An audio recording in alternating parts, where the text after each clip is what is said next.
अयोध्या में इस वक्त उत्सव का माहौल है, उमंग का माहौल है और इंतजार है सिर्फ अब 22 तारीख का, जब भगवान राम नव्य भव्य और दिव्य मंदिर में विराजमान हो जाएंगे। लेकिन जैसे जैसे 22 तारीख नजदीक आ रही है, प्राण प्रतिष्ठा की घड़ी नजदीक आ रही है, वैसे वैसे इस पूरे के मामले को लेकर सियासत भी आगे बढ़ती जा रही है। सियासी बयानबाजियां लगातार हो रही है। बीजेपी और विपक्ष के बीच में तीखी प्रतिक्रियाओं का दौर लगातार चल रहा है। इस पर विस्तार से बात करेंगे, लेकिन सबसे पहले आपको हम बता दें 4:30 बजे की 4 बड़ी खबरें वो कौन कौन सी हैं जिस पर हम बात करेंगे। हमारे सहयोगी भी जुड़ेंगे, उनसे चर्चा करेंगे। सबसे पहली खबर है, प्रभु के नाम पर कौन राजनीति कर रहा है। प्रभु श्री राम के नाम पर कौन सी पार्टी है जो राजनीति करने का काम कर रही है, इस पर भी बात होगी। दूसरी बड़ी खबर है कि राम की भक्ति पर कांग्रेस पार्टी बढ़ती हुई दिखाई दे रही है। इसके अलावा तीसरी बड़ी खबर, आज रामलला के गृह प्रवेश का दिन, किस तरीके से सरजू से कलश यात्रा निकाल करके सरयू नदी का पानी राम जन्मभूमि महिलाएं लेकर के पहुंची और आज का दिन कितना विशेष रहा, इस पर भी बात होगी। साथ ही साथ चौथी खबर, राम युग में मोदी को लता दीदी की याद भी आई। तो ये 4 खबरें हैं 4:30 बजे की। लेकिन सबसे पहले जो बड़ी खबर है वो जरा आपको हम बता दें। बड़ी खबर सियासी बयानबाजी को लेकर है। प्राण प्रतिष्ठा को लेकर बीजेपी और कांग्रेस पार्टी के बीच में किस तरीके से बयानबाजी हो रही है वो जरा आपको हम बता देते हैं। बीजेपी ने राहुल गांधी को लेकर बयान दिया है। बीजेपी ने यह कहा कि राहुल गांधी को दृष्टि दोष हो गया है और ये राम मंदिर का जो महाआयोजन किया जा रहा है, प्राण प्रतिष्ठा की जो घड़ी सामने आई है, वो सियासत के लिए नहीं है बल्कि आस्था का विषय है भारतीय जनता पार्टी के लिए। ये बीजेपी ने बात कही है। राम भक्तों की भक्ति में विघ्न मत डालो, ये बीजेपी ने बात कही। बीजेपी ने यह कहा कि कांग्रेस पार्टी और साथ ही इंडिया अलायंस के जो अलग अलग घटक दल हैं वो जिस तरीके से बयानबाजी कर रहे हैं भगवान राम के नाम को लेकर, अब इस पर उन्होंने जो है बीजेपी ने जो है विपक्ष को घेरा है। केशव प्रसाद मौर्य ने क्या कुछ कहा है ट्वीट के माध्यम से और विपक्ष को किस तरीके से उन्होंने जवाब दिया है। यूपी के डिप्टी सीएम है, उनकी बात आपको सुनवा रहे हैं। वो ट्वीट आपको हम दिखा रहे हैं, माफ कीजिएगा, ट्वीट आपकी स्क्रीन पर चल रहा है। ट्वीट के माध्यम से उन्होंने विपक्ष पर निशाना साधा। इसी बीच में कर्नाटक के मंत्री ने राम मंदिर को लेकर विवादित बयान दिया है। उन्होंने साफ तौर पर राम मंदिर को लेकर घेरा है बीजेपी को भी और ये कहा है कि अपनी चुनावी जीत के लिए या फिर अपने फायदे के लिए भगवान राम का इस्तेमाल किया जा रहा है बीजेपी की तरफ से। कर्नाटक के मंत्री हैं KN राजन्ना, उन्होंने कहा कि बीजेपी चुनाव के लिए मंदिर बनवा रही है, बीजेपी लोगों को धोखा दे रही है, ये बात उन्होंने कही है। आपको सुनवाते हैं।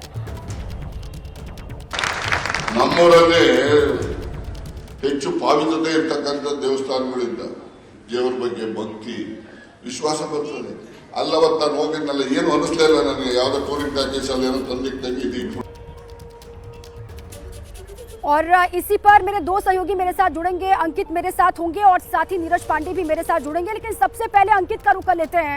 अंकित, देखिए घड़ी तो अब बहुत नजदीक है, महज 5 दिन का वक्त बचा हुआ है जब महाआयोजन होगा, प्राण प्रतिष्ठा होगी भगवान राम की, लेकिन ये सियासी बयानबाजियों का दौर रुक नहीं रहा है। अंकित जी बिल्कुल रुक नहीं रहा है और जब से शुरू हुआ उसके बाद से एक दूसरे के ऊपर आरोप प्रत्यारोप चल रहे हैं। इंडिया गठबंधन की तरफ से लगातार इसको बीजेपी का आयोजन करार दे करके इसका बॉयकॉट एक तरह से किया जा रहा है, लेकिन यकीन मानिए उनके लिए भी इतना आसान नहीं हो रहा है। इस वजह से किया ये जा रहा है कि अलग अलग मंदिरों में जाने की बात की जा रही है, अलग अलग पार्टी के नेता वो अपने अपने तरीके से अपनी आस्था दिखा रहे हैं। वहीं बीजेपी लगातार यही कह रही है कि ये राम का अपमान है, ये राम लला की प्राण प्रतिष्ठा का जो है आयोजन हो रहा है, एक धार्मिक आयोजन है और उस पर विपक्ष राजनीति कर रही है, जबकि विपक्ष बीजेपी पर उसी तरीके के आरोप लगा रहा है। कुल मिलाकर के आरोप प्रत्यारोप का सिलसिला भले ही चल रहा हो, लेकिन दीपा आप भी अयोध्या में, मैं भी हूं और यहां पर देख रहे हैं कि किस तरीके से आस्था का एक सैलाब उमड़ा हुआ है और यकीनन ये जो आस्था का सैलाब है ये देश भर में जो उसी तरीके से उमड़ा हुआ है और उसी का असर है ये है कि विपक्ष हमलावर होते हुए भी कहीं ना कहीं बैकफुट पर नजर आता है और इसी वजह से वो ये बात करता है कि देखिए हमारी भी आस्था है, ऐसा नहीं है आस्था नहीं है, लेकिन बीजेपी क्योंकि इसको अपना आयोजन बना रही है इस वजह से इसका विरोध किया जा रहा है। कुल मिलाकर के राजनीति जारी है। बिल्कुल, बीजेपी ने एक पॉलिटिकल इवेंट के तौर पर इस पूरे ही कार्यक्रम को बना दिया है, ये आरोप है विपक्ष का। और इसको लेकर जो बयानबाजियां सामने आ रही हैं वो भी हम दर्शकों को बता रहे हैं। अंकित, आप रहे हमारे साथ। कर्नाटक के मंत्री ने जो बात कही उस पर अब बीजेपी हमलावर हो गई है। बीजेपी ने निशाना साधा विपक्ष पर, लेकिन कांग्रेस के साथ साथ और भी जो घटक दल है इंडिया अलायंस के, वो ऐसे बयानों से बचने की अपील करते हुए अब दिखाई दे रहे हैं। जरा बयान आपको सुनवाते हैं। तो इनकी भावना गुड्डे गुड़िया में ज्यादा है। उनको पता है कि उनके यहाँ गुड्डे गुड़िया की ही पूजा की जाती है, राहुल और प्रियंका की, इसलिए उनको राम में भी गुड्डे गुड़िया दिखाई दे रहे हैं। शुभ घड़ी में भी ऐसी बातें कर रहे हैं जो कि दुर्भाग्यपूर्ण है।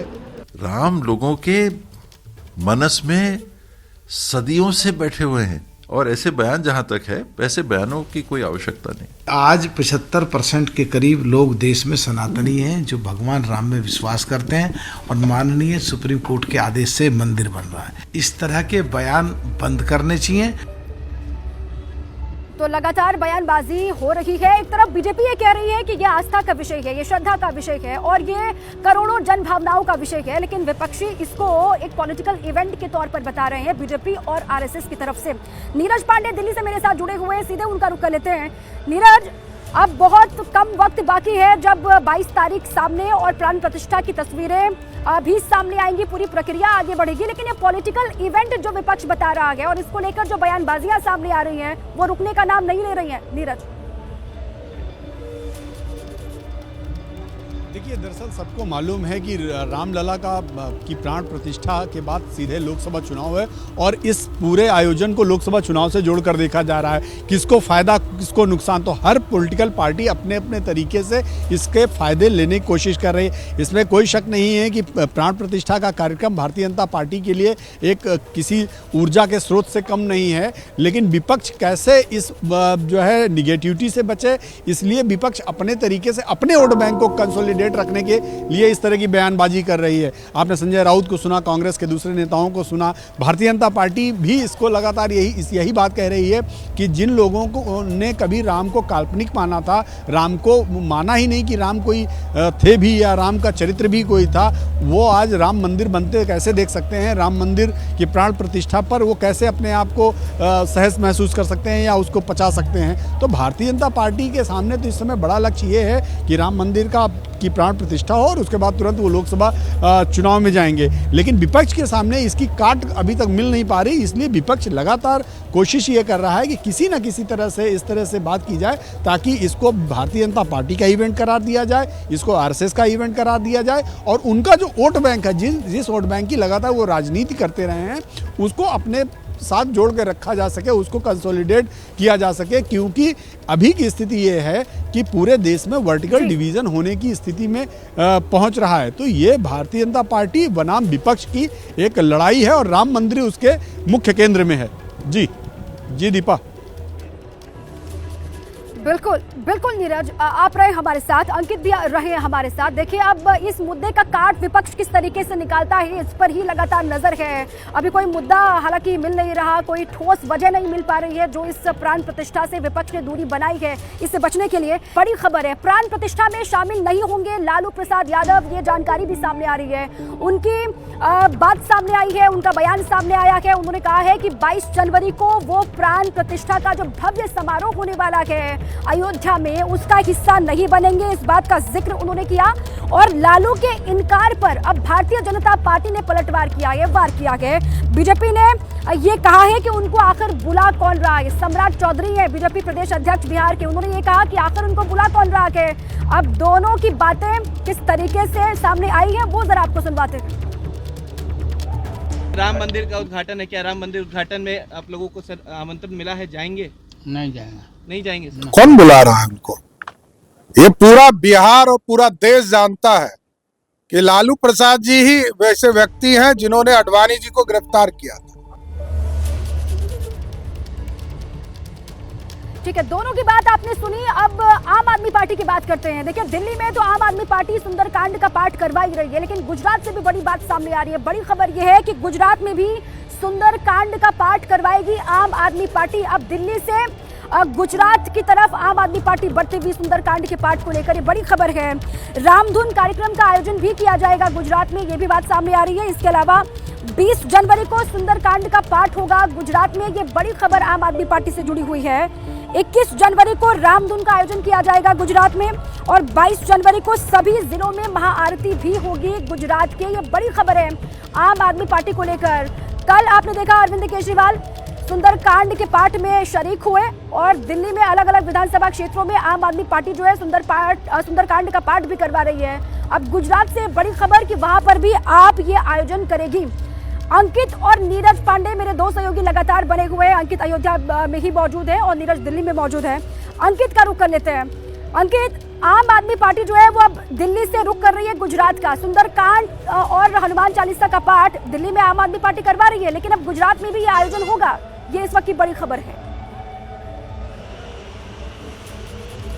ये निश्चित तौर पर देखिए, और ये भी दिखाता है कि किस तरीके से विपक्षी पार्टियों में भी खलबली तो मची हुई है। भले ही वो ये कहें कि देखिए हमको फर्क नहीं पड़ता है क्योंकि ये बीजेपी का आयोजन है अयोध्या का और बीजेपी अपना नैरेटिव सेट कर रही है, लेकिन जिस तरीके से आम आदमी पार्टी हो, ममता बनर्जी हो या फिर तमाम विपक्षी दल हो, राहुल गांधी की बात की जाए, उनके मंदिर जाने की बात आ रही है, कांग्रेस के नेता जो प्रदेश स्तर के थे अयोध्या पहुंचे थे, तो ये तो दिखा रहा है कि खलबली तो मची हुई है। क्योंकि ये अब जो तमाम विपक्षी पार्टियां हैं वो ये जताने की कोशिश कर रही हैं कि देखिए हमारी भी भगवान में आस्था है, हम भी धर्म पर जो है विश्वास रखते हैं, हम किसी की आस्था को ठेस नहीं पहुंचा रहे हैं, लेकिन बीजेपी एक अपना नैरेटिव सेट कर रही है, हम उसका विरोध कर रहे हैं, ये विपक्षी पार्टियां कह रही हैं। और आम आदमी पार्टी की बात की जाए दीपक, कल भी हम लोग यही चर्चा कर रहे थे ना कि जब दिल्ली में जो विधानसभा चुनाव हुए थे, अरविंद केजरीवाल ने जगह जगह पर जाकर के मंदिर जा करके वो जो हनुमान चालीसा थी उसका पाठ किया था, सुंदरकांड का पाठ किया था और एबीपी न्यूज के कैमरे पर भी आकर के उन्होंने हनुमान चालीसा जो सुनाई थी। तो उन्होंने ये बताने की कोशिश की थी कि हमारी भी भगवान में आस्था है और हनुमान जी के हम भी भक्त हैं, और वही एक तरीके से संदेश अब गुजरात में भी देने की कोशिश की जा रही है। जी, सिर्फ भगवान राम भाजपा और आरएसएस के ही नहीं है, जिस तरीके से बातें भी लगातार सामने आई, उन्होंने ये कहा, विपक्षी दलों की तरफ से बात सामने आई और वही अब जो बड़ी खबर भी सामने आ रही है उससे भी ये दिखाने की कोशिश की जा रही है, वो गुजरात में सुंदरकांड का पाठ हो या फिर जिस तरीके से ममता बनर्जी को लेकर आपने कहा या फिर राहुल गांधी को लेकर जो बातें सामने आ रही है, उससे ये दिखाने की कोशिश की जा रही है कि भगवान राम हो या भगवान हनुमान, वो सभी के हैं। नीरज पांडे भी लगातार बने हुए।